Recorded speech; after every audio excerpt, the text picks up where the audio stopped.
My name is Larry Deck. I'm on the board of the Washtenaw Bicycling and Walking Coalition, WBWC.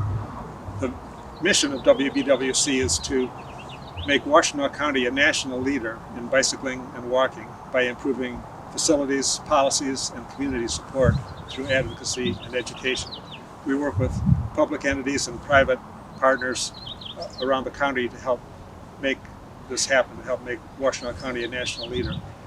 We work on both off-road facilities like this beautiful border-to-border trail here, and on-road facilities, bike lanes, cycle tracks, paved shoulders, whatever's needed to make a connected system so that people can bike and walk where they want to go safely and comfortably.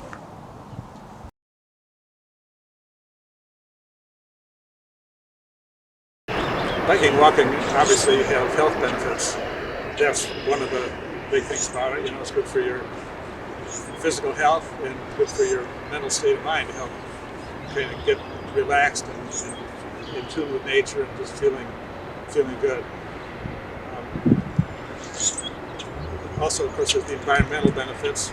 No emissions from biking, no CO2 emissions. It helps the environment in lots of ways, saves energy. Also, biking and walking, you're in contact with people and in nature in a way that you're not if you're sealed up in a car. So you experience the world in a different way. You know, the world seems like a much friendlier place, I think, when you're biking and walking and you interact more with people, and it's just a whole different experience. So there's a certain joy in being out and biking and walking that you don't get if you're driving around. Sometimes, driving you're tense and in a hurry to get somewhere, whereas biking and walking, you relax a little bit, you enjoy things more, so it can be a joyful experience. We're hoping that by improving facilities and making things more comfortable for more people to bike and walk, more people will feel comfortable doing it, and it'll be beneficial to them and to the environment.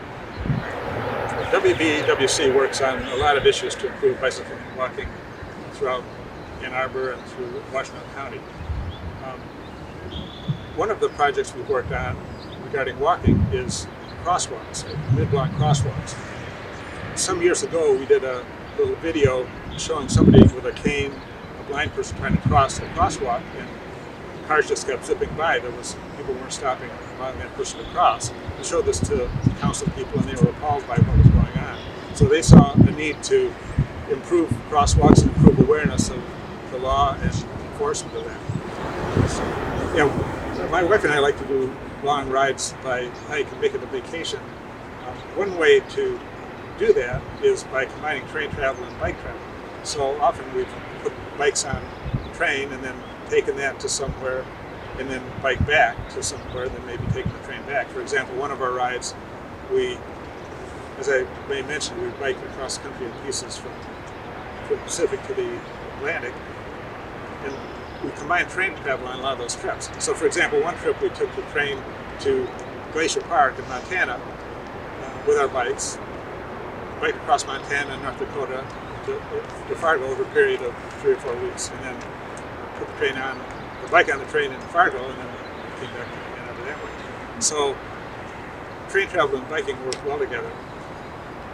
And our trips, we sometimes camp and sometimes stay in lodging. And we used to mostly camp. Now we mostly now stay in lodging, but we sometimes camp too. So we can take our camping gear just in case we need a place to stay, and you never know where you're going to end up sometimes. We don't try to plan everything ahead. We take it as it comes, and day to day, and take maybe one day at a time plan ahead.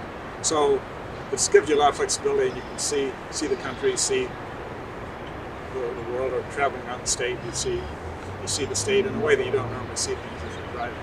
Well, for example, in the Netherlands, people of all ages bike. From 8 to 80, people bike for everything, and it's the way that people get around. And as a result, things are quieter. Like Amsterdam is relatively quiet because you don't have so much traffic around. You have people biking and walking. You have a tram that goes around occasionally. There's some narrow car lanes where you don't get a lot of busy traffic. It's an education to see what other countries have done and kind of bring some of that knowledge here.